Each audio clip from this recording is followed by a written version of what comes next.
What's up guys, Venom RB here, and today I'm going to be doing a review on the Pagani Zonda Cinque Roadster. Now I'll throw the price up on screen so we're all aware of it. Keep in mind this vehicle is max upgraded, however it's running a rear wheel drive drivetrain. So yeah, let's get into the video. So for sound. Startup's pretty nice, idle's pretty good. Sounds pretty nice as well. So the interior is really detailed. The gauge is like, they don't seem to have the needle for some reason. But the seats are all really detailed. It's got this weird like stitching. Carbon fiber. The roof's not detailed, but that's fine. Then from the outside you can see in. It's got a lot of detail. Radio looks good.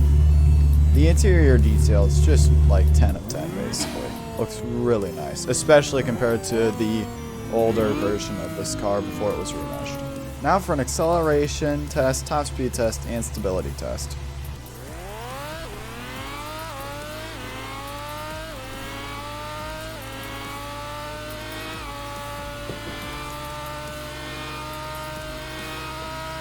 So the acceleration is good right until it gets to like 240 and then it really starts to slow down. 267 is its top speed, which is by no means good for a car of this price, but it's not terrible, I guess. And then it also seems to be pretty stable at top speed. It's not like wiggling around or bumping a lot, so pretty good, but just lacks the top speed, and it doesn't really accelerate that good either. So now for handling, and while we're on the straight, the top does come off by hitting you, which I didn't realize somehow, so for handling, it handles pretty decent. Definitely not as good as the Imola does, but it doesn't handle terribly.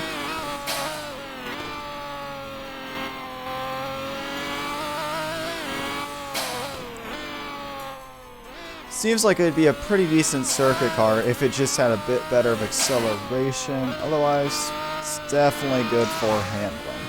So for painting it, you have a fair amount of options. You obviously have your primary paint, which you can make out that, whatever you want. You then have interior, obviously, very self-explanatory as well. Secondary, which is just going to change the stripe and then the outer wheel lip line, or the frick it's called. You have caliper color, obviously, and that's about it. You can change your wheels, but that just changes, you know, that part, so obviously, so you can make some nice color combos on it. I wish you could change the outer red bit on the wheels separately, because I don't really like having it tied to the stripe. I think I'd rather it just be black, but otherwise pretty good. So is this car worth it? No. Short answer is no, long answer is no. There's no point. I mean, sure, you can do this, and that's fun, but that doesn't make it really worth it. It's a good collector's car. It's, I guess, fun enough to use around the map. It's not the it's not the fastest car, but it's not terrible. But at its price, it's just, there's no real point in buying it, because there's better cars. For example, if you wanted a better Pagani, you'd be better off getting an Imola, but then you'd be better off getting a Sesto Elemento over an Imola, and you'd be better off getting a certain car over a Sesto Elemento. So it just goes on in this never-ending loop of, yeah, just don't get this car. Really, no Pagani in this game is worth it, but this is probably the worst deal out of all the Paganis.